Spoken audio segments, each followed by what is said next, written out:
আল্লাহ বলেন আমি যত বড়, আমার আযাব আর গজব কিন্তু বান্দা অত বড়। আমি সবাইরে ছাড় দেই কিন্তু ছাইরা দেই না। ফেরাউনরে আমি ছাড় দিছি, ফেরাউন্নারে আমি ক্ষমতা দিছি। ক্ষমতা দেওয়ার পরে নিজেরে নিজে খোদা দাবি করছে। ফেরাউন খোদা দাবি করছে, আল্লাহ তারে এরপর ছাড় দিছে। কিন্তু যখন বেয়াদবি করছে পয়গম্বরের সঙ্গে, আল্লাহ কয় আর তোরে ছাড় দেওয়া যায় না। ফানিতে সুবাইয়া ফেরাউন্নারে মারছে। আল্লাহ বলেন শুন বান্দা, যখন প্রত্যেকটা মানুষের হায়াত শেষ হয়ে যাবে, মালাকুল মউত আজরাইল সামনে হাজির হবে, তার একটা কিয়ামত হবে। কি হবে? কিয়ামত কিন্তু দুই প্রকার। একটা হলো যার যার কিয়ামত, আর একটা হলো সমষ্টিগত কিয়ামত। কথা বুঝতেছে? সাউন্ড একটু উড়ান। একটা হলো যার যার কিয়ামত, আর একটা হলো সমষ্টিগত কিয়ামত। আল্লাহ রাসূল বলেন যার যার কিয়ামত সম্পর্কে বলেন মাম্মাতা ফাকাত কামাত কিয়ামাতুহু, যে যখন মারা যায় তার কিয়ামত তখন শুরু হয়। আমি যদি স্টেজে এখন মারা যাই, আমার কিয়ামত এখান থেকে শুরু হবে।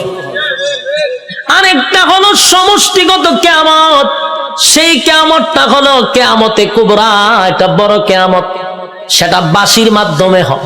ইসরাফিল আলাইহিস সালাতু ওয়াস সালাম যখন বাঁশি ফু দিবে, আল্লাহ বলেন এই গোটা পৃথিবীর যা কিছু তোমরা দেখো, বিশ্ব পরিস্থিতির পরিসমাপ্তি আমি ঘটায়া দিব। এটা হইল সমষ্টিগত কিয়ামত। ইদা যুলজিলাতিল আরদু জিলজালাহা, জমিনের মধ্যে তখন জালজালা শুরু হবে, ভূমিকম্প শুরু হবে। যখন যে একটা ভূমিকম্প হইছে 13 সেকেন্ড, 13 সেকেন্ডের ভূমিকম্পে সব শেষ হয়ে গেল। আর ওইটা যে শুরু হইব, ওইটা 13 সেকেন্ড না, 13 ঘন্টা না, এটা চলতেই থাকবে। পাহাড় গুলি তুলার মতো উঠতে থাকবে। বিল্ডিং তো দূরের কথা, পাহাড় উইরে উইরে চলবো। এই ভূমিকম্প থামবে না। কুল্লু মান আলাইহা ফান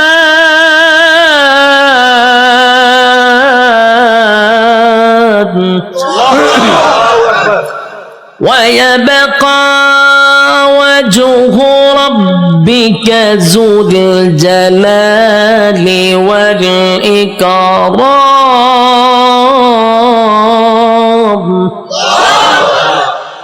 সব শেষ করব। এই অর্ডার কইও সাউন্ড বাড়ানোর দরকার। আমি একটু রিবাব আর ইকুটা তুলে দেন না, আমি চিল্লাইলে তো ইকু রাখবো। হালকা রিবাবের ভিতরে ইকুটা দেন। অত্যন্ত কিয়ামত শুরু করছিলেন মাইক মাহফিল, এখন হালকা একটু রিবাবটা ধরায় দেন আমার, যাতে প্রেসারটা গলাত না পড়ে।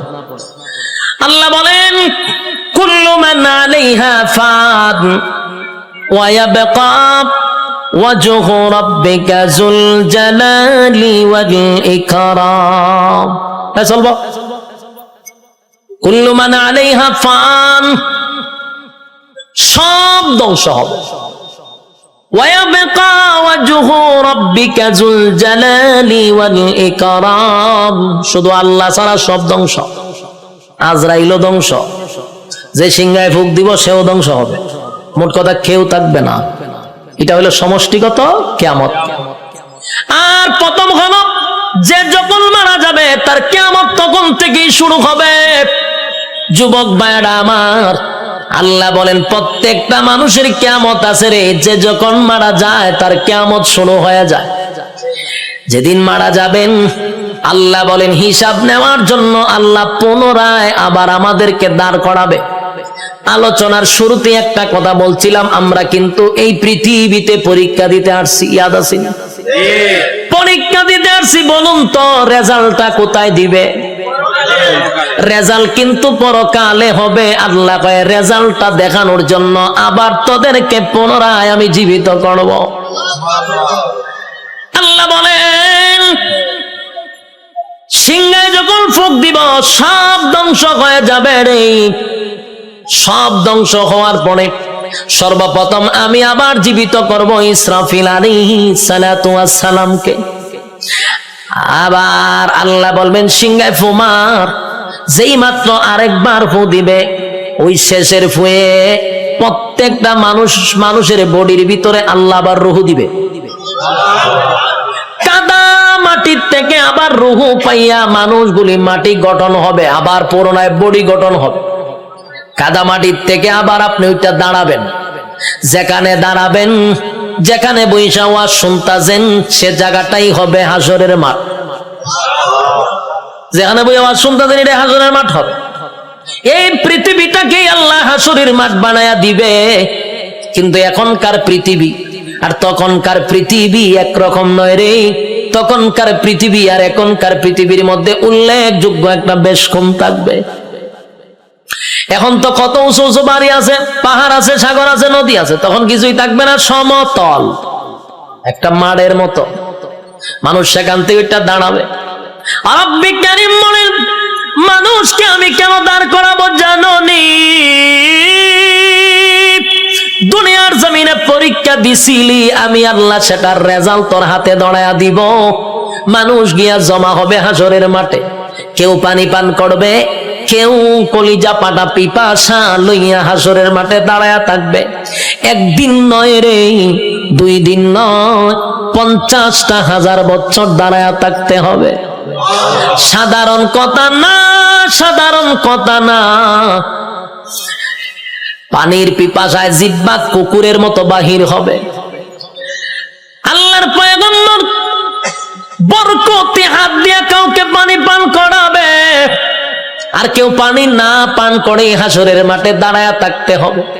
50,000 বছর বাড়ির কাছে না, সূর্যের তাপে মানুষের মাথার মগজগুলি গলে গলে পড়বে, জিহ্বাটাও বাহির হবে। এই অবস্থায় যে কত হাজার বছর মানুষগুলি একটা সময় বিরক্ত হইয়া চিৎকার দিবে আর বলবে মালিক রে, জান্নাতে দেও না হয় জাহান্নামেই দেও, হাসরের মাঠে আর ভালো লাগে না, সেখান থেকে আমাদেরকে সরায়া দাও। আদম নবীর থেকে লইয়া ঈসা রূহুল্লাহ পর্যন্ত মানুষ সবার কাছেই যাবে একটু আল্লাহর কাছে সুপারিশ করার জন্য।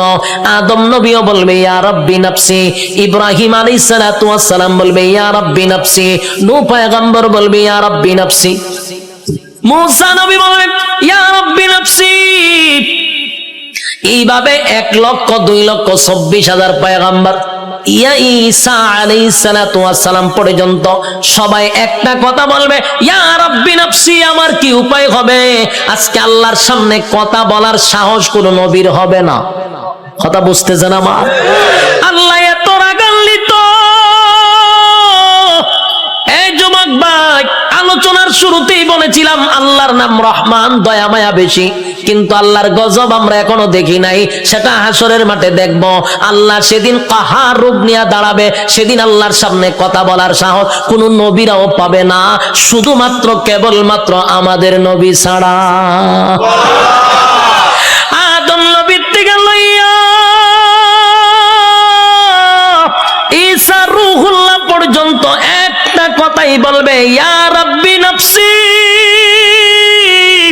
আমার কি উপায় হবে গো? আল্লাহ খালি তর্জন আর গর্জন দিবে, তর্জন আর গর্জন দিবে, আর বলবে নাফরমানরা আমার নিয়ামত খাই আমার নাফরমানি করছস, আজকে দাঁড়া, কেউ কথা বলবে কিনা? আল্লাহ সেদিন বলবেন লিমানিল মুলকুল ইয়াউম, এই পৃথিবীর রাজা বাদশারা দাঁড়া, হামাইন্নারে ডাক দিব, নমরুদ্দারে ডাক দিব। আল্লাহ সেদিন বড় বড় ক্ষমতাশীলরে ডাক দিবে, নমরুদ্দা দাঁড়া, ফেরাউন্না দাঁড়া। আল্লাহ বলবেন সাজ্জাদ দাঁড়া। আল্লাহ এইভাবে আবু জাহেলকে ডাকবে, যত জালেম শাসক আছে সবগুলাকে আল্লাহ সেদিন ডাক দিবে। ভারতের দাদারেও ডাক দিব, ওয়াংশাংশুচিরেও ডাক দিব, বুসারেও ডাক দিব, সবাইরে ডাক দিব। বেডাগিরি তো কম দেখাইছ না, আজকে দেখা। কথা কন্যা দি বেডাগিরি যারা বাংলাদেশও করো তারাও কিন্তু ডাক দিব, দাঁড় করাইব, দাঁড়া, বেডাগিরি কম করছ না। নির্দোষ আলেমদেরকে সাইজ করছো, দাঁড়া, আজকে দেখি তোর ক্ষমতা কতটুক আছে। দাঁড়া, ক্ষমতা দেখতে লই আমি দাঁড়া। কেউ কথা বলবে না, নিস্তুপ হয়ে যাবে। কথা বলার সাহস আছে নি কেউ? এখন এনে কত বেড়াগিরি, এখন বেড়াগিরি অভাব নাই, সেদিন কেউ কথা বলবে না, কেউ কথা বলবে না। আল্লাহ তখন নিজেই কইব লিল্লাহিল ওয়াহিদিল কাহ্হার, আজকের একমাত্র ক্ষমতা আমি আল্লাহর। এই ভয়াবহ পরিস্থিতিতে কেউ কথা বলার সাহস পাবে না। আল্লাহ নিজেই কোরআনে বলেন ইয়াউমা ইয়াফিরুল মারউ মিন আখিহি ওয়া উম্মিহি ওয়া আবি ওয়া সাহিবাতিহি ওয়া বানি। কিয়ামতের মাঠটা এমন হবে, মা তার সন্তানের পরিচয় দিবে না, সন্তান মার পরিচয় দিবে না, বাবা তার সন্তানকে চিনবে না, পরিচয় দিবে না, চিনলেও পরিচয় দিবে না, ভালো করে চিনবো পরিচয় দিত না। স্ত্রী তার স্বামীর পরিচয় দিবে না। কেন দিবে না? একটা নেকির কারণে। যদি আমার কাছে নেকি চায়, কেউ কাউরে পরিচয় দিবে না। সেদিন কি কোন পীর সাহেব তার মরিদানের পরিচয় দিব? কথা হইনা দি ফিররা গিয়া কি মরিদানটা তালাশ করবো? ফিরও বলবে ইয়া রাব্বি নাফসি। সাধারণ জনগণ যে স্লোগান দিবে ফিরও সেই স্লোগান দিবে, কারণ ফিরের ক্ষমতা দুনিয়াতে আছে গরু ছাগল খাওয়ার, কিন্তু পরকালে এই ক্ষমতা নাই। পরকালে ফিডার ছুড়ে দৌড়াইব খালি। যুবক ভাই, কিয়ামতের মাঠে কেউ কারো হবে না। আল্লাহ সেদিন হিসাব নেওয়ার জন্য দাঁড় করাবে, একটা দল ডান দিকে আর একটা দল বাম দিকে। আল্লাহ যার কাছে হিসাব চাইব, রেজাল্ট যার হাতে দড়াইয়া বলবে হিসাব দে, আল্লাহর কসম জান্নাতের গ্রাণও সে পাবে না। আমার কথা বুঝতেছে? আজকে এই কথাটা সারা জীবন ইয়াদ রাখবেন। আল্লাহ যার কাছে হিসাব চাইব, হে কোনোদিন জান্নাতে যাবে না। হিসাব দেওয়ার মতো যোগ্যতা কারো নাই। আল্লাহ যারে জান্নাত দিব বিনা হিসাবই দিব। সুবহানাল্লাহ। যারে জান্নাত দিবে গো বিনা হিসাবে জান্নাত দিবে, কারণ হিসাব চাইলে বান্দা আটকা পড়ে যাবে। হিসাব চাওয়া মানেই হলো বিপদে পড়ে গেছ। আল্লাহ বামপন্থীদেরকে হিসাব নিবে। দুইটা দলে যখন মানুষ দাঁড়াইব, আল্লাহ তখন ফেরেশতাদেরকে বলবেন নাফরমান গুলাকে জিগা 24 ঘন্টাদের সময় দিছিলাম কোন কাজে ব্যয় করছে, আমি যে যৌবন কাল দিছিলাম কোন কাজে ব্যয় করছে, হিসাব দিত গ। হিসাবে আটকা পড়ে যাবে। আল্লাহ তখন ফেরেশতাদেরকে বলবে এটি নাফরমান, আমার দেওয়া নিয়ামত খাই আমার নাফরমানি করছে। আজকে তার হাতটারে লোহার মতো শক্ত করে দেয়, বাম হাতটারে লোহা বানাবে, শক্ত হয়ে যাবে। আল্লাহ কয়টার ব্যাখ্যা করবো, কয়টা বুক বরাবর ঢুকা, বুক ছিদ্র করে, কলিজা ছিদ্র করে, পিছন দিকে টেনে বাম হাতটা বাহির করবে। নাউজুবিল্লাহ। বাম হাত বুক ছিদ্র করে পিছন দিকে বাহির করার পরে এবার হাত চলে গেল পিছনে, মাথা কিন্তু সামনে।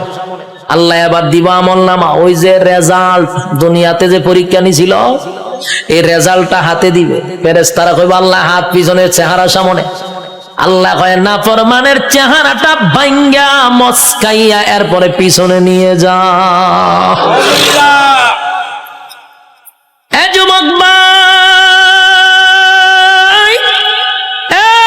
প্রথমে বলেছি আল্লাহর মায়া দয়া বেশি গো, তেমনি ভাবে আল্লাহর আযাব আর গজব বেশি রে। বাম হাতটা বুক বরাবর ঢোকাইয়া পিছন দিকে বাহির করিয়া গাঁটটা মস্কাইয়া ভাঙ্গা পিছনের দিকে নিবে। মরবেন না কিন্তু, কারণ মরণ নাই। গার ভাঙ্গা পিছন দিকে নিবে, নিয়ে আল্লাহ কইব নে রেজাল্টটা দেখ, ক্লাসও বইয়া কি করছিলি বান্দা একটু দেখ। বান্দা দেখবে আর বলবে মালিক রে আমার প্রতি তুমি বেইনসাফি করো নাই, ইনসাফের বিচারটাই করছো। কারণ সে দেখবে যা কিছু লেখা সব তার চোখের সামনে বাজবে। রাতের আধারে কি করছে, দিনের আলোতে কি করছে, সব লেখা। আল্লাহ একটা বাড়ায়া লেখে নাই, একটা কমায়া লেখে নাই।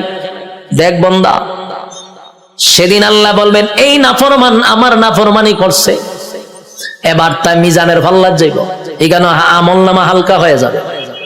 এরপরে যাবে ফুলসিরাতের কিনারায়, সেখানে যাওয়ার পরে দেখবে জাহান্নামটা তার জন্য উৎ পেতে বসা। আমার কথা নয় গো, আল্লাহ কোরআনে বলেন ইন্না জাহান্নামা কানাত মিরসাদা লিত্তাগিনা মাআবা লাবিসিনা ফিহা আহকাবা লা ইয়াযুকুনা ফিহা বারদান ওয়ালা শারাবা ইল্লা হামিমান ওয়া গাসসাকা জাযাআও ওয়াফাকা। আল্লাহ বলেন ইন্না জাহান্নামা কানাত মিরসাদা, নিশ্চয় জাহান্নাম তোর জন্য উত পেতে বসা, লিত্তাগিনা মাআবা, সীমা লঙ্ঘনকারীদের জন্য জাহান্নাম, লাবিসিনা ফিহা আহকাবা, এ ভাই যুগের পর যুগ জাহান্নামে থাকতে হবে, লাবিসিনা ফিহা আহকাবা, যুগের পর যুগ সেখানে অবস্থান করবে, লা ইয়াযুকুনা ফিহা বারদান ওয়ালা শারাবা, আল্লাহ বলেন সেখানে কোনো পানির ব্যবস্থা করা হবে না, ঠান্ডা পানির ব্যবস্থা করা হবে না, ইল্লা হামিমান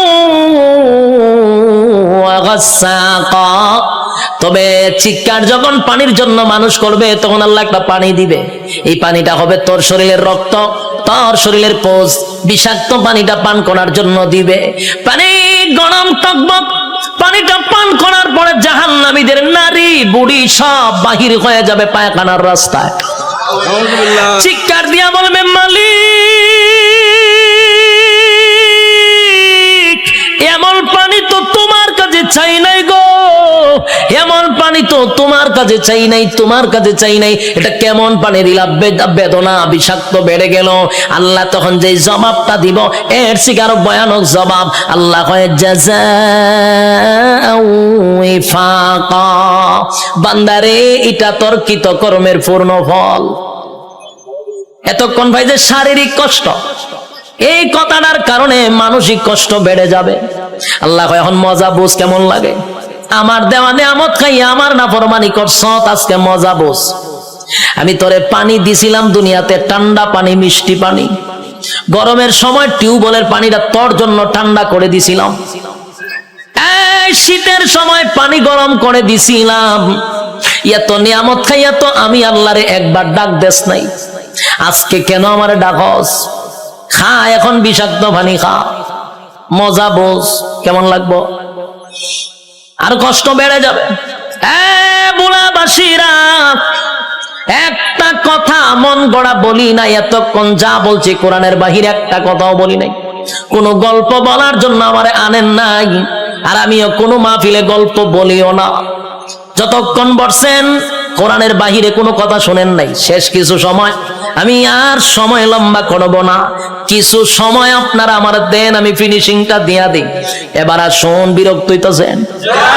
হ্যাঁ, বিরক্ত আমার ডাবল সুবিধা, আমার মাথায় ব্যথা করতেছে, তারপর আপনাদের আগ্রহ দেখে ওয়াজ করতেছি, খারাপ লাগতেছে? বিরক্ত হইতেছেন? কথাগুলি দিলের কান লাগায়া শুনেন, রব্বে কারীম কিন্তু হিসাব নেওয়ার জন্য আবারও দাঁড় করাবে, হিসাব নিবে, জাহান্নামে আপনার স্থান হবে। আল্লাহ কয় আমি তোরে নিয়ামত দিছিলাম আমার ইবাদত করার জন্য, গোলামি করলি শয়তানের, আমি আল্লাহর গোলামি করলি না, এখন মজা বুঝ, জাযাআও ওয়াফাকা, ছাইরা দিত না কিন্তু আল্লাহ। হ্যাঁ যুবক ভাই, এখন আসুন, একটা দল জাহান্নামে চলে গেল, আরেকটা হলো ইল্লা আসহাবাল ইয়ামিন, আরেকটা দলের কাছে আল্লাহ কোনো হিসাব চাবে না, বিনা হিসাবেই জান্নাত দিবে, বিনা হিসাবে জান্নাত। হ্যাঁ রব্বি কারীম বিনা হিসাবে জান্নাত দিবে গো, বিনা হিসাবে জান্নাত দিবে। ডানপন্থীদেরকে আল্লাহ ডান হাতে আমলনামা দিবে, ডান হাতে আমলনামাটা ডানপন্থীরা পাওয়ার পরে খুশিতে লাফাইতে লাফাইতে লাফাইতে থাকবে। এত আনন্দ কেন জানেননি? নিম্নস্থলের একটা জান্নাতির জন্য আমার আল্লাহ এই পৃথিবীর 10টা পৃথিবীর সমান জান্নাত রাখছে। আরো জোরে করে আল্লাহু আকবার, আরো জোরে আল্লাহু আকবার, ইমানের আওয়াজ দিয়ে বলেন আল্লাহু আকবার। রব্বে কারীম বলেন বান্দা শুন, এই পৃথিবীর 10টা পৃথিবীর সমান্তরে জান্নাত দিব, নিম্নস্থলের জান্নাতীরে 10টা পৃথিবীর সমান রাজত্ব দিব। ডান হাতে আমলনামাটা পাইয়া বান্দা লাফাইতে থাকবে আর বলবে মালিক আমি এত খুশি, এত খুশি, এত খুশি, এত আনন্দ, এত আনন্দ আমি কোথায় রাখবো? লাফাইতে থাকবে। আল্লাহ কয় দাঁড়া, লাফাস কেড়ে। আল্লাহ আমি এত বড় নিয়ামত পাইছি, কোথায় রাখবো গো? আমি আনন্দ কোথায় রাখবো? দুনিয়ার মানুষ 10 কেজির একটা কাপ, বিশ্বকাপ পাইয়া সারাটা দেশ আনন্দে লাফানো শুরু করে। আর আল্লাহ কয় গোটা পৃথিবীর 10 পৃথিবীর সমান এক একটা রাজত্ব দিব। খুশি কম না বেশি? খুশি হওয়ার আরো কারণ আছে। আল্লাহ বলেন জান্নাতি শুন, দুনিয়াতে যদি তোর আমি আমেরিকার প্রেসিডেন্ট বানাইতাম, কিন্তু এক সময় তোর মরণ লাগতো। কথা হয় না? আমেরিকার প্রেসিডেন্টের মরণ আসেনি? বাংলাদেশে যারা রাজত্ব চালাইতেছে তার মরণ আসেনি? গোটা পৃথিবীও যদি রাজত্ব করত, জুলকারনাইন গোটা পৃথিবী রাজত্ব করছে, মরণ ছিল? বাদশা সুলাইমান গোটা পৃথিবীর রাজত্ব করছে, মরণ ছিল? নমরুদ্দা গোটা পৃথিবীর বাদশা ছিল, মরণ ছিল? বখতে নসর গোটা পৃথিবী রাজত্ব করছে, মরণ ছিল? তাহলে গোটা পৃথিবী রাজত্ব করলেও মরণ আছে রে। আর আল্লাহ বলেন 10 দুনিয়ার সমান একটা জান্নাতের রাজত্ব দিব, আর কোনদিন মরবি না। একটা জবান বন্ধ রাখবেন না, বলুন সুবহান। মরণ নাই, এর থেকে বড় আনন্দ আসেনি? মরণ নাই, মরণ নাই, মরণ নাই। জান্নাতে ঢোকার পর আর মরণ নাই। আল্লাহ কয় দাঁড়া, মরণ নাই, আরো খুশিতে লাফাইব। এত আনন্দ কোথায় রাখবো? এখন আর মরবো না, আনন্দের সুরে লাফাইতে থাকবে। আল্লাহ কয় দাঁড়া, লাফাইস না, আরো আছে। আল্লাহ কি আছে? বলে আর কোনদিন তুই বৃদ্ধ হবি না। পৃথিবীর কোন মানুষ কি বৃদ্ধ হতে চায়? কথা হইনা দি, কেউ বৃদ্ধ হতে চায় না। সাদা দাড়ি লইয়া সেলুনে যায়, গিয়া দেখবেন কালার কইরা খালা বানাই লইয়া পড়ে। যদি জিগায় কালা করছত করে কোনাইলে বুড়া দেখা যায়, তাহলে তার উদ্দেশ্য কোন বুড়া হতে চায় না। বুড়া হতে চায় না রে। পৃথিবীর কেউ বৃদ্ধ হতে চায় না, বুড়া হতে চায় না। আল্লাহ কয় বুড়া হন লাগবো। কথা কোন ঠিক নেই? উপর দিয়া যতই কালো করো, ভিতরে বুড়া হইতেছে নি, চামড়া ঢিল হইতেছে। বৃদ্ধ হতে হবে। আল্লাহ কয় জান্নাতের ভিতরে নিয়ামত হলার কোনদিন বৃদ্ধ হবি না। 32 বছরের হায়াত দিব, কোনদিন বয়স 33 হবে না। আমার কথা বুঝছেন নি? বয়স কত হবে? 32 হবে, আর কোনদিন 33 হইতো না। বয়স আর বাড়বেও না, কমবেও না, এইভাবেই থাকবো। যৌবন কমবেও না, বাড়বেও না, প্রথম যেমন ছিল এমনই থাকবে। আল্লাহ বলেন আমি তনে কমপক্ষে 60 হাত লম্বা বডি বানায়া দিব, আদম নবীর মতো। সুবহান। আল্লাহ বলেন কণ্ঠ দিব দাউদ নবীর মতো। আল্লাহ বলেন সৌন্দর্য দিব ইউসুফ নবীর মতো। চরিত্র দিব মুহাম্মাদুর রাসূলুল্লাহর মতো। এতগুলা নিয়ামত দিয়া আল্লাহ বলেন জান্নাতের ভিতরে নিম্ন স্থলের একটা জান্নাতীরে কমপক্ষে বউ দিব, কমপক্ষে 72টা। এটার আওয়াজটা কমে গেছে কেন? বউ দিব, এরপর আপনার খুশি না? ঘটনা না বউ উঠলে ডরান। আর কেমনি খুশি? তখন মানুষ নির্যাতিত হইলো বউ দিয়া, হইতে পারে না, সইতে পারে না। বাস্তব না বাস্তব? সারা বাংলাদেশে খালি নারী নির্যাতন, পুরুষ নির্যাতন দেওয়া, এটা নিয়ে কোনো মাতামাতি নাই।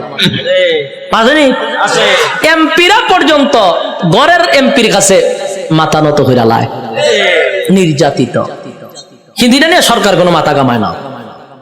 এর লিগে মানে বিয়া কথা হলো ডরায়, ঠিক নেই? একবার হাত তুলে আল্লাহ আমার তুমি নেও, আমার নেও, আমার নেও, আমি আর থাকতাম না। বউ উঠতেছে রেখো, আল্লাহ আমারও লিয়ে যাবো তুমি। দেখো আর মরে কিতা করতাম? ওইটা কিতা বলে তুই যখন আমার সাথে যাবে তার মরতাম করে আমি। তোর অশান্তিতে তুই আমি আল্লাহর কাছে প্রার্থনা করতাম যে মরতাম। তুই দেখে তোর সাথে আবার আমি যাইতাম, তুই গেলে আমি আর মরতাম করে। এখন বুঝেন বউ দিয়া কত অতিষ্ঠ হইছে, কি যন্ত্রণা। একেবারে আল্লাহর ওলির বউ কিন্তু একবারে বালা না, কারণ রগ একটা তেরা করে আল্লাহ বানাইছে। আমি কিন্তু বুলাবাসীর কোন মহিলার প্রতি কথা কইতেছি না, আমি সারা বাংলাদেশের কথা কই। বুলা বাদ দিয়া নাহলে আবার মহিলার আন্দোলন করবো যে উজুর আর পাইছেন না, উজুর আর পাইছেন না। না মহিলার আমি আপনার দেশের মহিলাই দেখছি না, তা আমি মহিলার ব্যাপারে বদনাম করার দরকার আসেনি। আমি আমার এলাকার কথা কইতাছি, কোন অসুবিধা আছে? আল্লাহ হয় জান্নাতে বৌদি বড়া জুড়ে কন ৭২টা নিম্ন স্থলের জান্নাত, কোন রকম যারা জান্নাতে গেছে। আর স্পেশাল যদি হয় কিতা বুঝো, বউর অভাব করবো নি? জান্নাতের বউগুলা কেমন হবে? দুনিয়ার বউ নয় রে। দুনিয়ার বউ যত সুন্দরী হোক, প্রথম দেখার পরে আস্তে আস্তে বয়স বাড়ে, বাচ্চা কাচ্চা হওয়ার পরে ভালো লাগে না। আসলে আকর্ষণ কমেনি, যেটা বাস্তবিটা কই না কেন আল্লাহ নিজে হইতে আকর্ষণ কমবে। কিন্তু জান্নাতি একটা হুর দিলে এর ভাই যে প্রথম চাইবেন 40 দিন সাওয়ার মধ্যে যাইব গা। সুবহানাল্লাহ। এই যে চাইছেন এই সাওয়ার মধ্যে 40 দিন শেষ। আল্লাহ কি পরিমাণ সুন্দর দিয়ে বানাইছে, সুবহানাল্লাহ। আল্লাহ রাসূল বলেন কোন হুর যদি থুতু ফালাইতো আটলান্টিক মহাসাগর, পুরা পানি মেশকে আমর হয়ে যেত গা।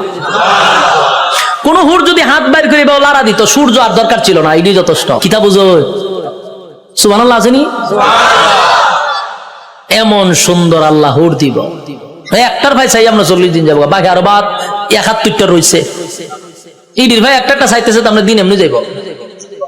যুবক ভাই, রব্বে কারীম বলেন জান্নাতের ভিতরে আমি অসংখ্য নিয়ামত দিব।